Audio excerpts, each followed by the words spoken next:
आज के इस वीडियो में हम लोग देखेंगे एडुटेरिया का बिहार तथ्य संग्रह। इसमें हम लोग बिहार के भूगोल के बारे में देखेंगे। चलिए हम लोग शुरू करते हैं।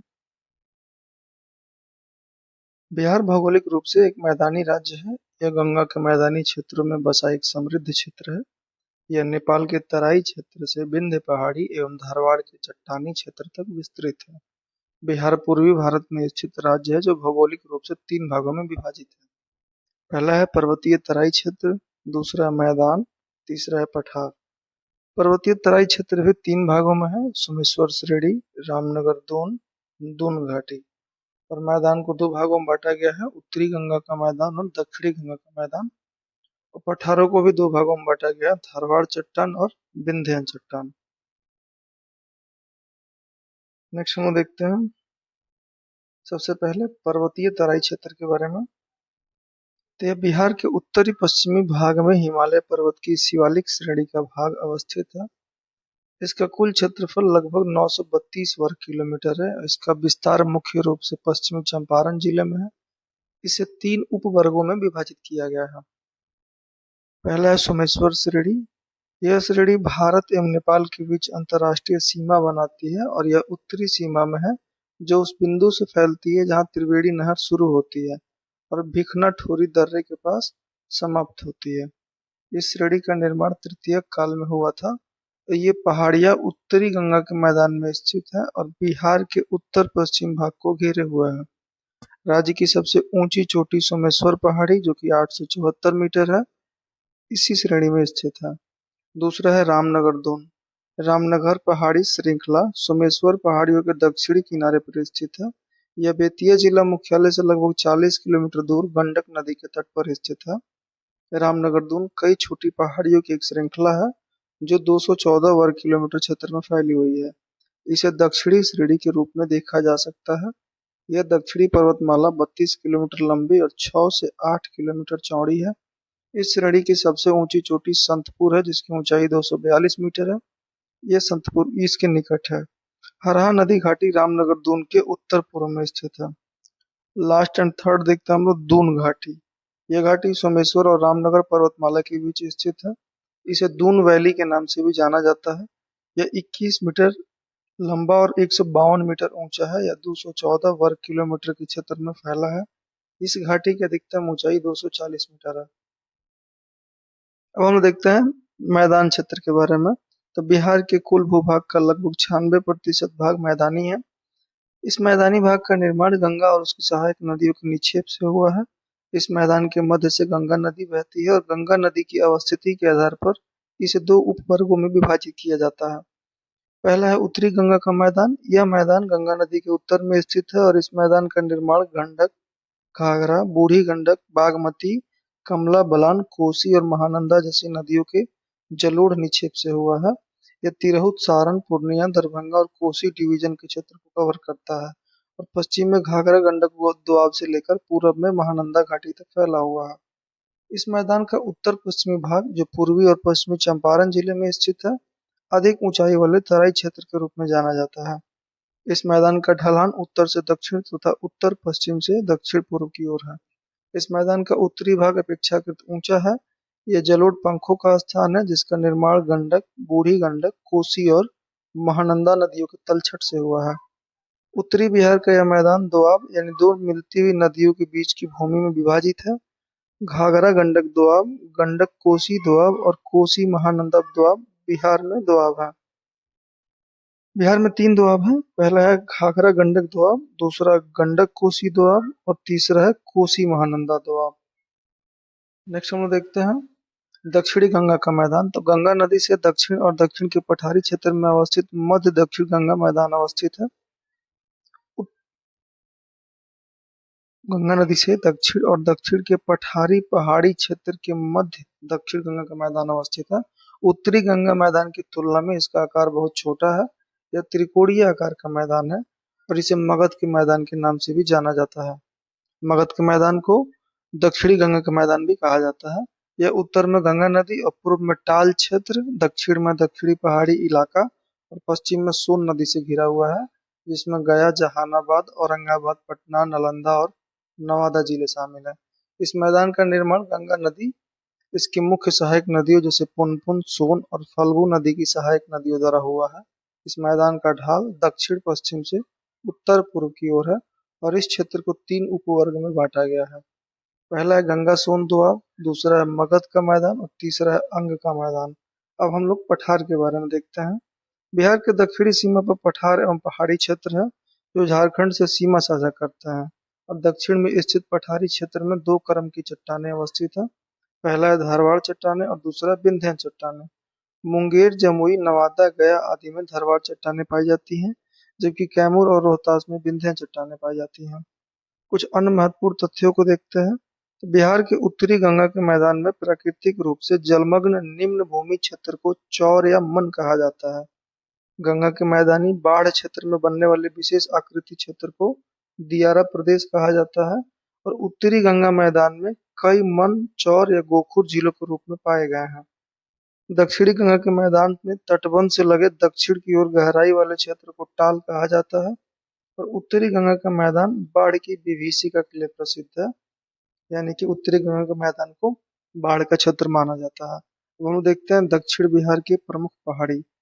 पहला है गया जी में तो ब्रह्मयोनी पहाड़ी, प्रेतशिला पहाड़ी, रामशिला, मंगला गौरी और गुरपा पहाड़ी, ये पांचों गया जी में है। नेक्स्ट है रत्नागिरी, विपुलगिरी, उदयगिरी, वैभवगिरी और सोनगिरी, ये पांचों पहाड़ियां राजगीर में है। नेक्स्ट है खड़गपुर पहाड़ी, पीर पहाड़ी, काली पहाड़ी और सीताचरण पहाड़ी तथा मारुक पहाड़ी, ये मुंगेर में पाई जाती हैं। और कैमूर में कुल 3 पहाड़ियां हैं, कैमूर पहाड़ी, रोहतास पहाड़ी और अधौरा पहाड़ी। हम लोग देखते हैं कुछ पहाड़ियों के निर्माण काल, क्षेत्र और उनकी विशेषताएं। जैसे धारवाड़ क्रम की जो चट्टानें हैं वो प्री कैम्बियन का निर्माण काल है इनका और ये मुंगेर, जमुई, नवादा, गया और राजगीर आदि में पाई जाती हैं। बिहार में सबसे प्राचीन पहाड़ी क्षेत्र है धारवाड़ चट्टानों का। फिर विंध्य चट्टानों के बारे में देखते हैं तो प्री कैम्बियन युग की भी इनका निर्माण काल है और ये कैमूर और रोहतास के बीच पाई जाती हैं। और इनकी विशेषता है कि दूसरा प्राचीन पहाड़ी क्षेत्र है और सीमेंट उद्योग यानी चूना पत्थर के लिए प्रसिद्ध है विंध्यन पहाड़ियाँ। तीसरा है टर्शियरी और हिमालयन, यह प्लेस्टोसीन काल की निर्माण काल की हैं, पश्चिमी चंपारण में पाई जाती है और सोमेश्वर पहाड़ी स्थित क्षेत्र और सबसे नवीन पहाड़ी क्षेत्र में इनको माना जाता है। यानी टर्शियरी चट्टानों का निर्माण प्लेस्टोसीन युग में हुआ है और ये पश्चिमी चंपारण क्षेत्र में पाई जाती है, सोमेश्वर पहाड़ी स्थित क्षेत्र में, और ये सबसे नवीन पहाड़ी क्षेत्र है। चौथा है क्वार्टनरी या मैदान, यह प्लेस्टोसीन और होलोसीन की काल की हैं और इनका क्षेत्र है गंगा का मैदान। ये बिहार के अधिकांश भाग मैदानी है और कृषि के लिए सबसे उपयुक्त है, ये इनकी विशेषता है। अब हम लोग देखते हैं बिहार की जलवायु के बारे में। तो किसी क्षेत्र के दीर्घकालिक मौसम की औसत दशाओं को जलवायु कहते हैं। बिहार की जलवायु उपोष्ण कटिबंधीय मानसूनी जलवायु है। किसी क्षेत्र की जलवायु विभिन्न कारकों से प्रभावित होती है और बिहार में जलवायु को प्रभावित या निर्धारित करने वाले प्रमुख कारक निम्नलिखित हैं। पहला अक्षांशीय स्थिति या उपोष्ण क्षेत्र, दूसरा उत्तर में हिमालय पर्वत की उपस्थिति और तीसरा है बंगाल की खाड़ी से दूरी, चौथा है उच्चावच, पांचवा मानसून का प्रभाव और ग्रीष्म हवाएं इत्यादि।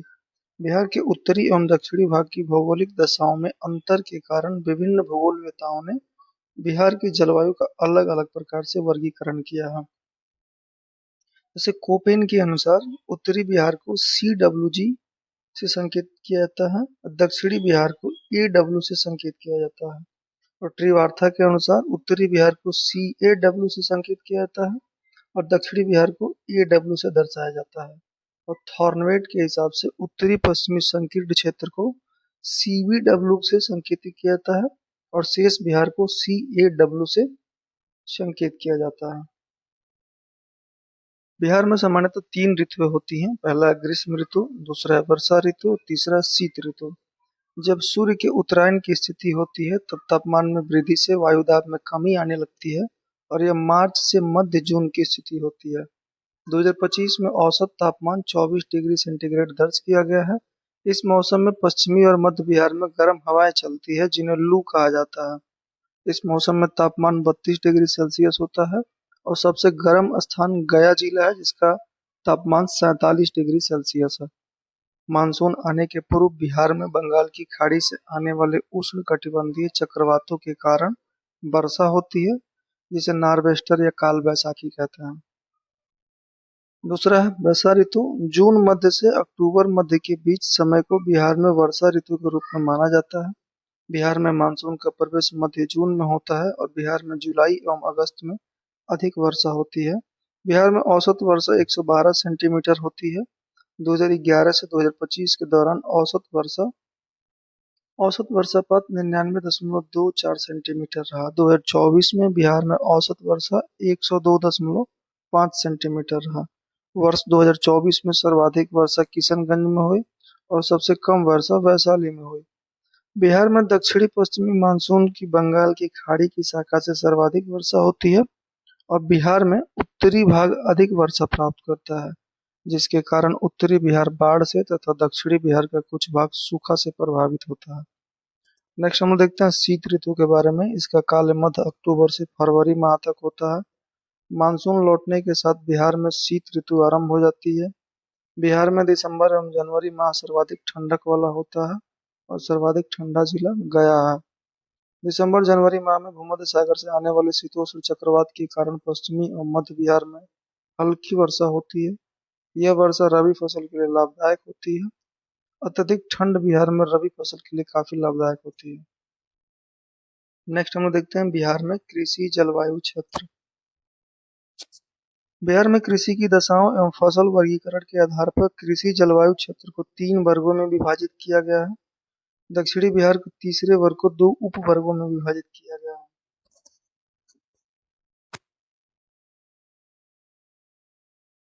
पहला जोन 1 बिहार के उत्तर पश्चिमी क्षेत्र में दर्शाता है, जहाँ जलोढ़ मिट्टी की प्रधानता है और यह क्षेत्र खाद्यान्न उत्पादन के लिए प्रसिद्ध है। इस क्षेत्र में गन्ना का उत्पादन सबसे अधिक होता है। उसके बाद है जोन 2 बिहार के उत्तर पूर्व क्षेत्र को दर्शाता है। इस क्षेत्र में खाद्यान्न फसलों के साथ साथ वर्षा आधारित फसलों की प्रधानता है। इस क्षेत्र में मक्का, चाय, जूट का उत्पादन किया जाता है। एंड तीसरा है जोन 3 ए बिहार के दक्षिणी पूर्वी भाग को दर्शाता है। इस क्षेत्र में वर्षा की कमी के कारण खाद्यान्न फसलों की जगह मोटे अनाज को प्रधानता दी जाती है। लास्ट है जोन 3 बी, ये बिहार के दक्षिणी पश्चिम भाग को दर्शाता है। इस क्षेत्र में सोन सिंचाई नहर प्रणाली के कारण खाद्यान्न फसलों के उत्पादन की प्रधानता है। अब हम लोग देख लेते हैं कि इन जोन में जिलों की संख्या कितनी है और उनके नाम कौन कौन से हैं। तो पहला है जोन 1, इसमें जिलों की संख्या 13 है। पश्चिमी चंपारण, पूर्वी चंपारण, शिवहर, सीतामढ़ी, मधुबनी, गोपालगंज, सिवान, सारण, मुजफ्फरपुर, दरभंगा, वैशाली, समस्तीपुर और बेगूसराय। इनकी विशेषता यह है कि इस क्षेत्र में औसत वर्षा 104 से 145 सेंटीमीटर तक होती है। यहाँ खादर मिट्टी की प्रधानता है और मुख्य फसलें हैं गन्ना, धान, गेहूं, अरहर, मक्का आदि। उसके बाद देखते हैं हम लोग जोन 2, इसमें 8 जिले आते हैं: सुपौल, अररिया, किशनगंज, सहरसा, कटिहार, खगड़िया, पूर्णिया और मधेपुरा। यहाँ औसत वर्षा 120 से 140 सेंटीमीटर तक होती है और मुख्य फसल है जूट, धान, चाय, मक्का आदि। नेक्स्ट है जोन 3 ए, इसमें 6 जिले हैं: भागलपुर, बांका, मुंगेर, जमुई, शेखपुरा और लखीसराय। और उसके बाद है जोन 3 बी, इसमें 11 जिले आते हैं: बक्सर, भोजपुर, पटना, अरवल, जहानाबाद, नालंदा, कैमूर, रोहतास, औरंगाबाद, गया, नवादा। और इसकी विशेषता यहाँ बांगर मिट्टी की प्रधानता है। औसत वर्षा 95 से 115 सेंटीमीटर तक होती है और मुख्य फसलें गेहूं, दाल, अरहर, चना इत्यादि हैं। अब हम लोग देखते हैं बिहार के अपवाह तंत्र के बारे में। सबसे पहले हम लोग देखेंगे बिहार की नदियों के बारे में। बिहार अपवाह तंत्र की दृष्टि से एक समृद्ध राज्य है। यहाँ नदियों एवं उनकी सहायक नदियों का विस्तृत जाल है। अपवाह तंत्र के आधार पर बिहार की नदियों को 2 वर्गों में विभाजित किया जाता है। पहला हिमालयी नदियाँ और दूसरा पठारी नदियाँ। हिमालयी नदियों के बारे में देखा जाए तो ये वर्ष भर जल प्रवाह वाली यानी सदा नीरा नदियाँ हैं।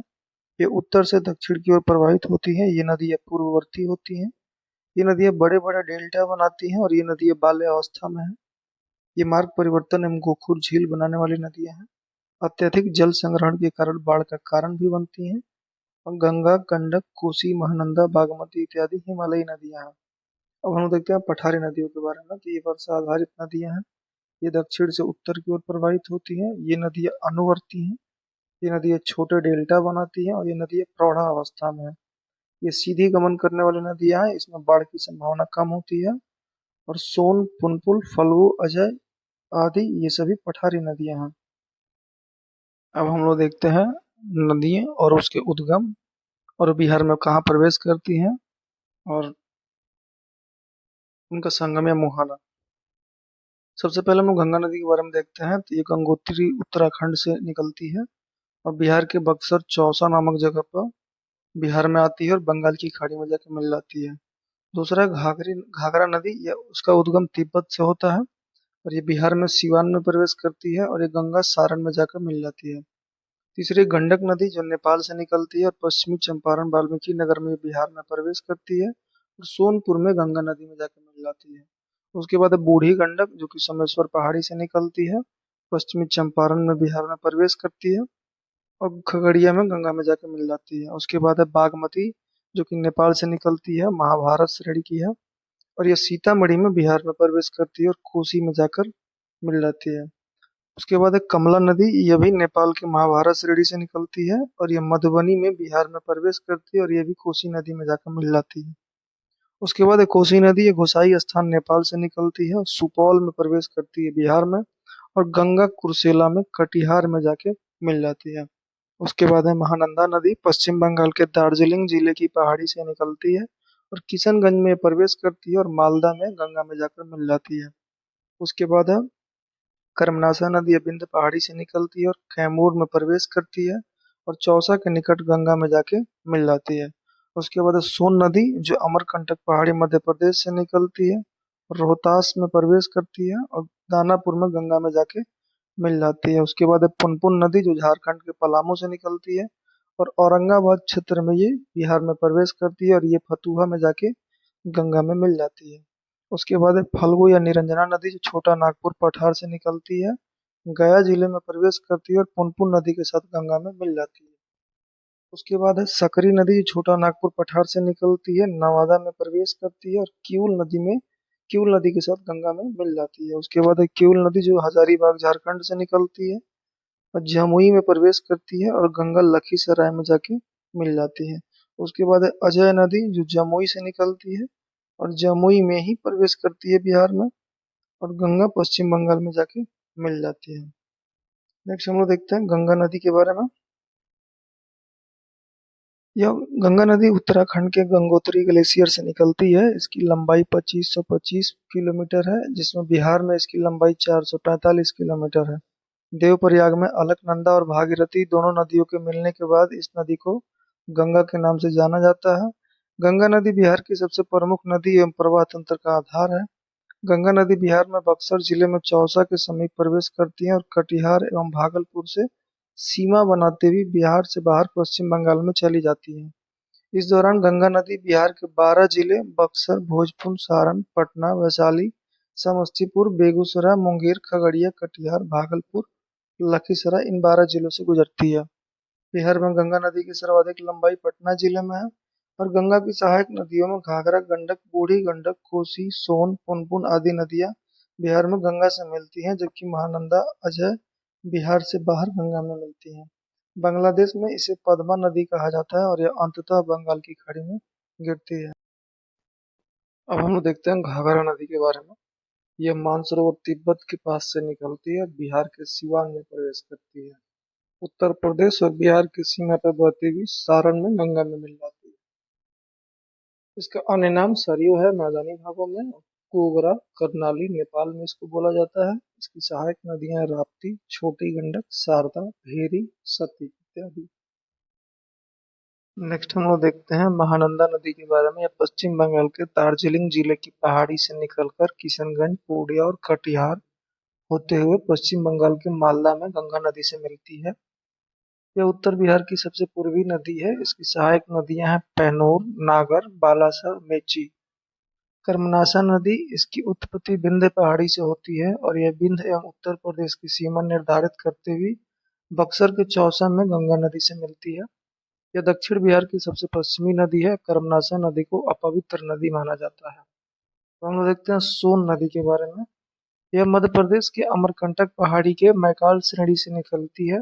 यह बिहार के रोहतास एवं गढ़वा जिले जो झारखंड है उस झारखंड में है उसके बीच से बिहार में प्रवेश करती है।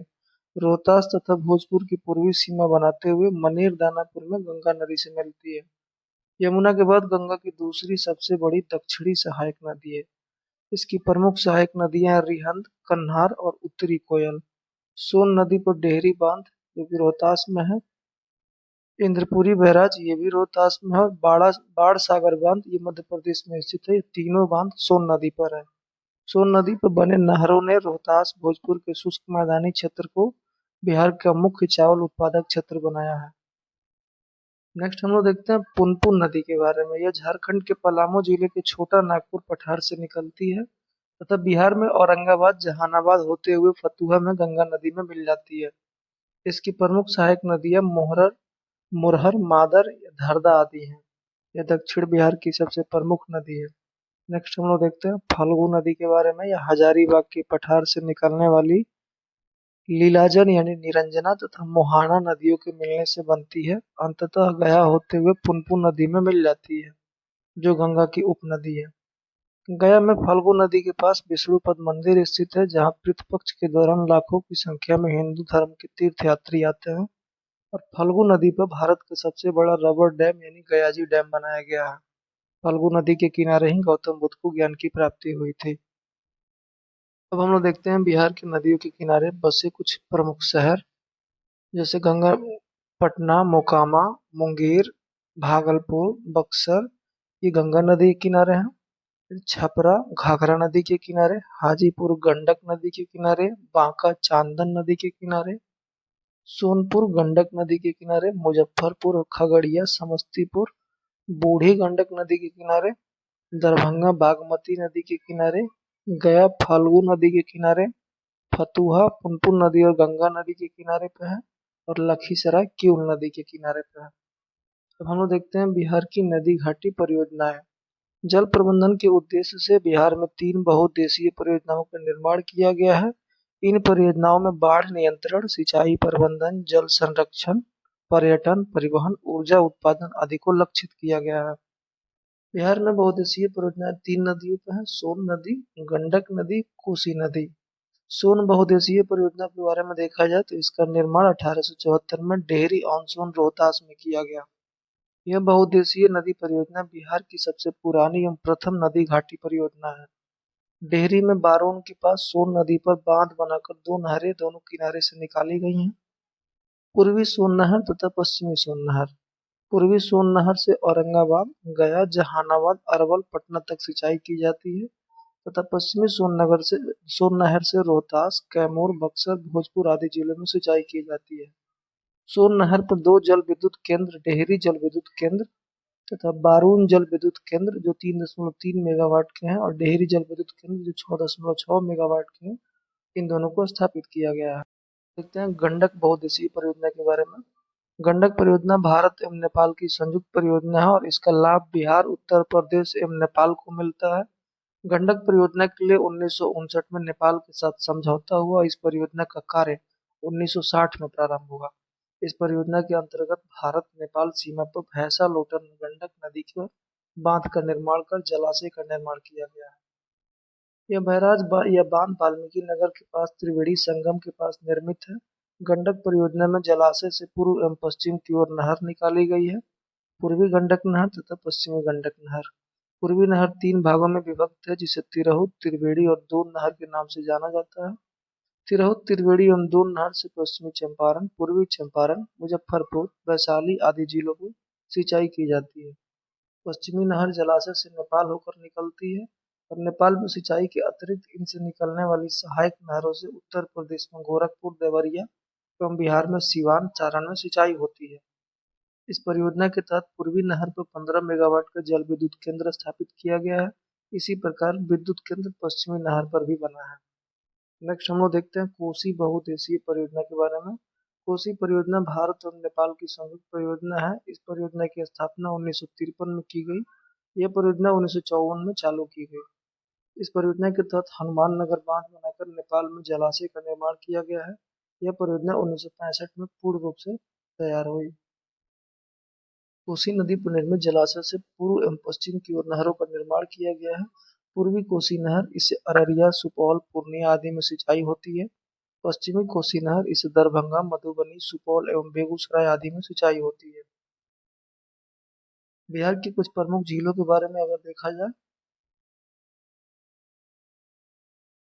तो पहला एक कांवर झील जो कि बेगूसराय में है, घोघा बिल या घोघा झील कटिहार में है, कुशेश्वर झील दरभंगा में है, सिमरी झील सहरसा में है, जगतपुर झील भागलपुर में है, मोती झील मोतिहारी पूर्वी चंपारण में है, सरैया मन बेतिया पश्चिमी चंपारण में है, घोड़ा कटोरा झील राजगीर नालंदा में है, अनुपम झील कैमूर में है, मुचलिंडा झील बोधगया गया जी में है, नागी झील जमुई में है और नकटी झील भी जमुई में है और पिपरा मन मोतिहारी पूर्वी चंपारण में है। तो देखते हैं बिहार की प्रमुख नहरों के बारे में। तो और ये किस नदी से निकली हैं और इनका लाभान्वित क्षेत्र कौन सा है। तो त्रिवेणी नहर गंडक नदी से निकली है, तिरहुत नहर गंडक नदी से निकली है और दोन नहर भी गंडक नदी से निकली है और इनके लाभान्वित क्षेत्र है पश्चिम चंपारण, पूर्वी चंपारण, मुजफ्फरपुर, वैशाली। पूर्वी कोसी नहर कोसी नदी से निकली है, यह अररिया, सुपौल, पूर्णिया को लाभ पहुंचाती है। पश्चिमी कोसी नहर कोसी से निकली है, यह दरभंगा, मधुबनी और सुपौल को लाभ पहुंचाती है। राजपुर नहर भी कोसी नदी से निकली है, जो सहरसा, मधेपुरा और बेगूसराय को लाभान्वित करती है। पूर्वी सोन नहर सोन नदी से निकली है, जो औरंगाबाद, जहानाबाद, पटना, गया और अरवल को लाभान्वित करती है। पश्चिमी सोन नहर सोन नदी से निकलती है, यह रोहतास, भोजपुर, कैमूर और बक्सर को लाभान्वित करती है। अब हम लोग देखते हैं जलप्रपात के बारे में। जब नदी की ढाल में अकस्मात परिवर्तन आने से नदी तीव्र वेग से पहाड़ से नीचे गिरती है तो उसे जलप्रपात कहा जाता है। बिहार के प्रमुख जलप्रपात है ककोलत जलप्रपात नवादा में, दुर्गावती जलप्रपात रोहतास में, कशिश जलप्रपात रोहतास में, धुआं कुंड जलप्रपात रोहतास में, मंझर कुंड जलप्रपात रोहतास में, तुतला भवानी जलप्रपात रोहतास में, करकटगढ़ जलप्रपात कैमूर में और तेलहर कुंड जलप्रपात कैमूर में पाया जाता है। हम लोग देखते हैं बिहार के प्रमुख जल कुंड। गर्म जल कुंड, इनकी अवस्थिति और इनके नाम। राजगीर में ब्रह्म कुंड जो कि बिहार का सबसे गर्म कुंड है ये पाया जाता है। सप्तधारा, सूर्य कुंड, मखदुम कुंड, नानक कुंड और गोमुख कुंड ये सभी राजगीर में पाया जाता है। मुंगेर में लक्ष्मण कुंड, रामेश्वर कुंड, जन्म कुंड, श्रृंगार ऋषि कुंड, पंचतर कुंड, सीता कुंड, ऋषि कुंड, भीम बांध और भरारी कुंड पाया जाता है। गया में अग्नि कुंड पाया जाता है। नेक्स्ट हम लोग देखते हैं बिहार की मिट्टी के बारे में। पृथ्वी की ऊपरी सतह पर फैले मोटे, मध्यम और बारीक कार्बनिक तथा अकार्बनिक मिश्रित कणों को मृदा या मिट्टी कहते हैं। मृदा का निर्माण चट्टानों के टूटने फूटने तथा इनमें भौतिक और रासायनिक परिवर्तनों के फलस्वरूप होता है। मृदा के निर्माण में स्थलाकृति, वर्षा, आर्द्रता, तापमान, प्राकृतिक वनस्पति आदि की मुख्य भूमिका होती है। मृदा के अध्ययन को मृदा विज्ञान या पेडोलॉजी कहते हैं। मृदा दिवस दिसंबर 5 को मनाया जाता है, यानी 5 दिसंबर को विश्व मृदा दिवस मनाया जाता है।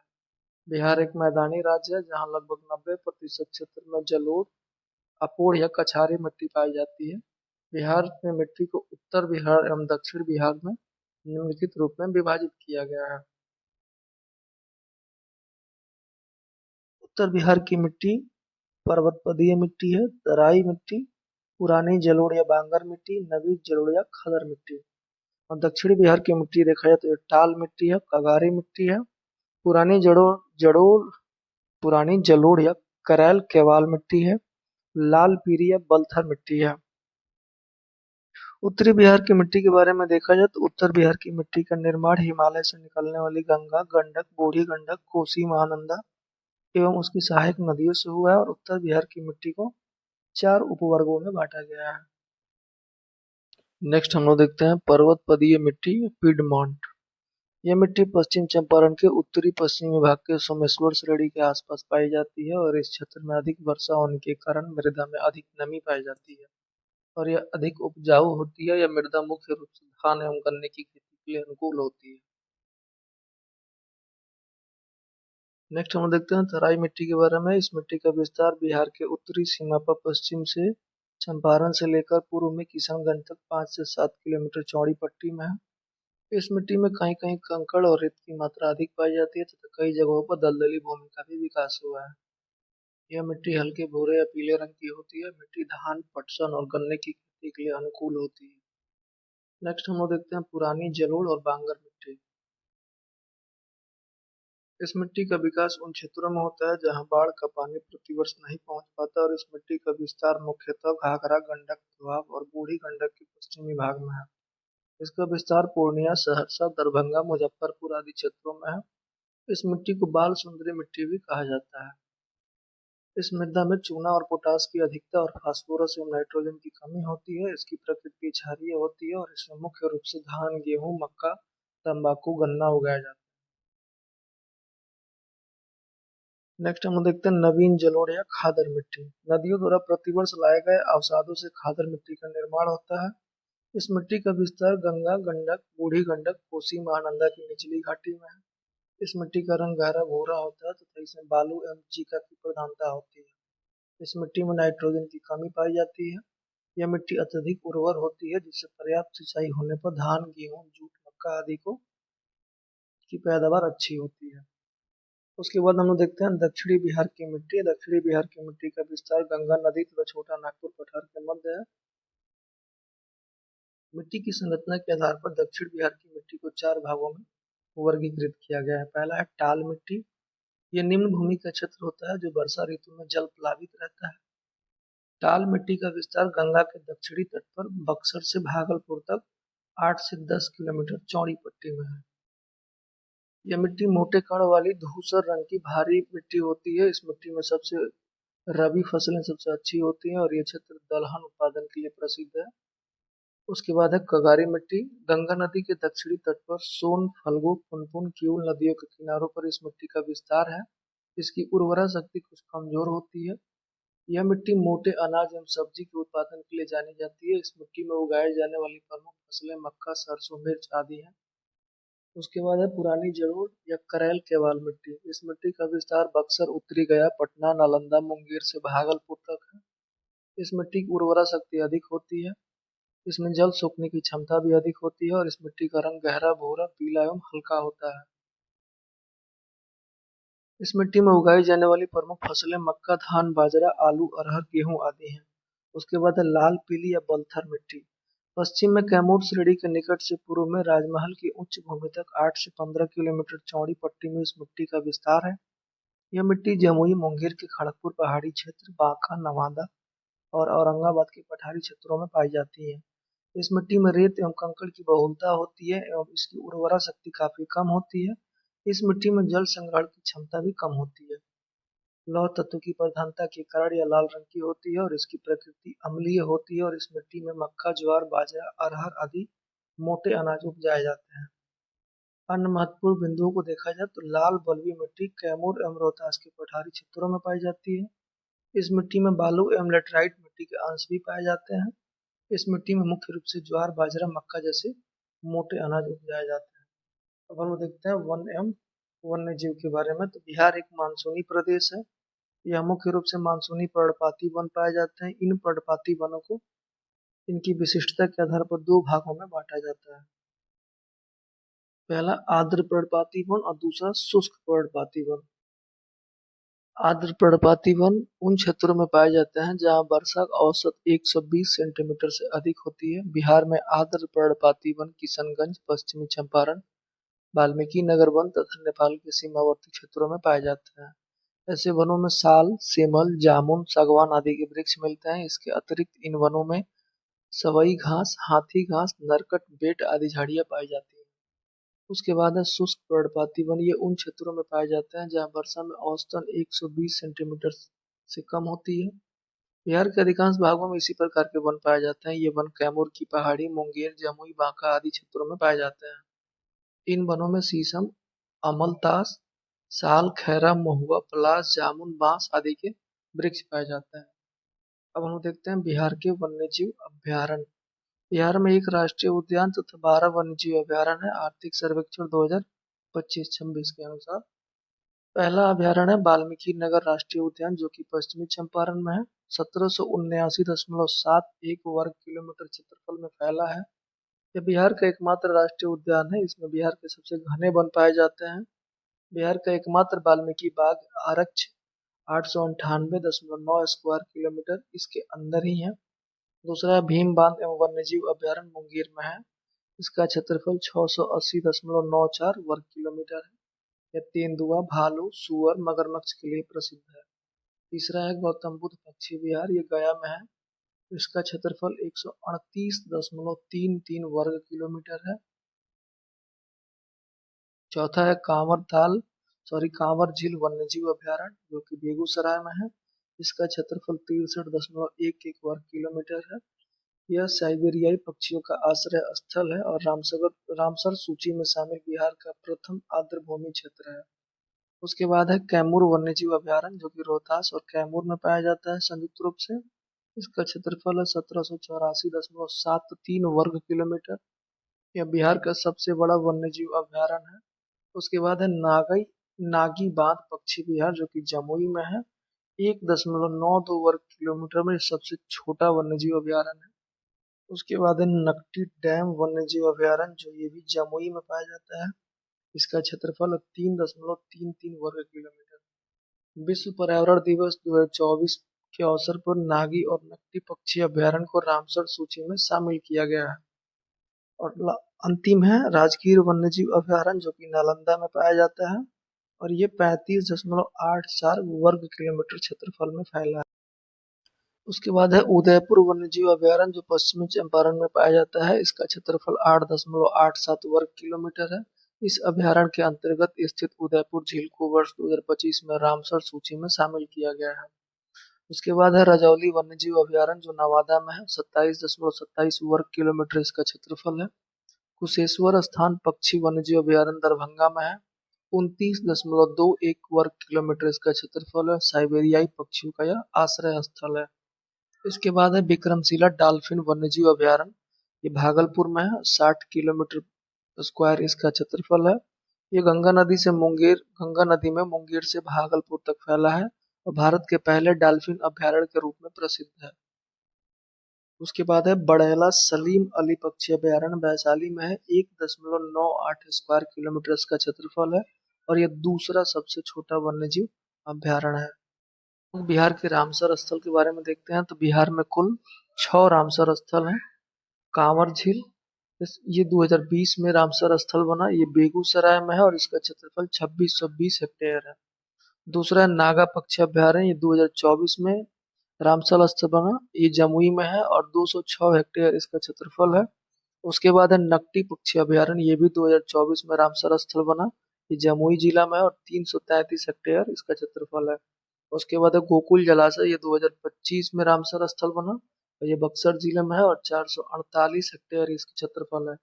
उसके बाद है उदयपुर झील, ये 2025 में रामसर स्थल बना। ये पश्चिमी चंपारण जिले में है और 319 हेक्टेयर इसका क्षेत्रफल है। उसके बाद है गोगाविल झील, ये भी 2025 में रामसर स्थल बना। ये कटिहार जिले में और 86.63 हेक्टेयर इसका क्षेत्रफल है। अब हम देखते हैं वन स्थिति रिपोर्ट 2023 बिहार। भारत एवं बिहार वन रिपोर्ट प्रति 2 वर्षों पर भारतीय वन सर्वेक्षण द्वारा जारी किया जाता है। सर्वप्रथम यह रिपोर्ट 1987 में प्रकाशित किया गया था। 2023 की रिपोर्ट इस श्रृंखला की 18वीं रिपोर्ट है। और बिहार में वन आवरण के बारे में अगर देखा जाए तो वन स्थिति रिपोर्ट 2023 के अनुसार बिहार का वन आवरण 7532.45 वर्ग किलोमीटर है, जो राज्य के कुल भौगोलिक क्षेत्रफल का 8% है। 2021 की रिपोर्ट की तुलना में वनावरण में 151 वर्ग किलोमीटर की वृद्धि हुई है। बिहार में वनावरण एवं वृक्षावरण। वनावरण का क्षेत्रफल है 7532 वर्ग किलोमीटर, यह राज्य के 8% है और इसमें 151 वर्ग किलोमीटर की वृद्धि हुई है। वृक्षावरण 2500 वर्ग किलोमीटर में है, यह राज्य का 2.68% हिस्सा कवर करता है और इसमें 159 वर्ग किलोमीटर की वृद्धि हुई है। झाड़ी 260 वर्ग किलोमीटर में फैला है और ये 0.28% हिस्सा कवर करता है। इस प्रकार कुल वनावरण एवं वृक्षावरण 10,292 वर्ग किलोमीटर है, जो राज्य के 10 9.6% क्षेत्रफल को कवर करता है और इन दोनों में 310 वर्ग किलोमीटर की कुल वृद्धि हुई है। उसके बाद हम लोग देखते हैं जिलों में बनावट क्षेत्रफल के अनुसार किस जिले में बनावट सबसे अधिक और किस जिले में सबसे कम है। तो सबसे अधिक बनावट क्षेत्रफल के अनुसार कैमूर में है 1025.68 वर्ग किलोमीटर। उसके बाद पश्चिमी चंपारण में है 908.23 वर्ग किलोमीटर। उसके बाद जमुई में है 670.84 वर्ग किलोमीटर। तो सबसे कम बनावरण शेखपुरा में है 0.82 वर्ग किलोमीटर। बनावरण अगर प्रतिशत के हिसाब से देखा जाए तो सबसे अधिक कैमूर में है 30.51% और सबसे कम शेखपुरा में है 0.12%। 2021 की तुलना में बनावरण सर्वाधिक वृद्धि या नुकसान वाले जिले कौन है? तो बनावरण में सबसे वृद्धि हुआ 2021 की तुलना में भागलपुर में 33.82 वर्ग किलोमीटर। उसके बाद मधुबनी में 25.71 वर्ग किलोमीटर। और बनावरण को नुकसान हुआ 2021 की तुलना में सबसे अधिक कैमूर में 35.35 वर्ग किलोमीटर बनावरण कम हो गया और नवादा में 9.76 वर्ग किलोमीटर बनावरण कम हो गया। बिहार में बनावरण में शीर्ष जिले 2023 के आंकड़ों के हिसाब से बहुत घने वन पश्चिमी चंपारण में पाए जाते हैं और इनका क्षेत्रफल है 303.78 वर्ग किलोमीटर। मध्यम रूप से घने वन पश्चिमी चंपारण में ही पाए जाते हैं और 527.25 वर्ग किलोमीटर इसका क्षेत्रफल है। खुले वन कैमूर में पाए जाते हैं सबसे ज्यादा और 499.68 वर्ग किलोमीटर इसका क्षेत्रफल है।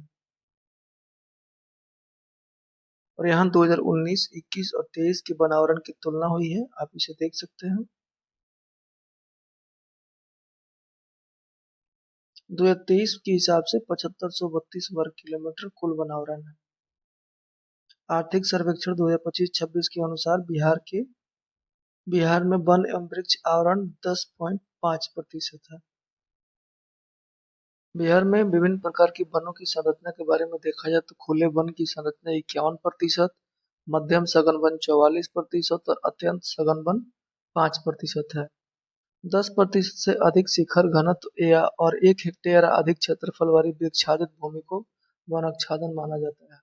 वन रिपोर्ट 2023 के अनुसार बिहार में वनाग्नि की सर्वाधिक जिलावार संख्या पश्चिमी चंपारण 1403 वर्ग किलोमीटर, जमुई और मुंगेर में है।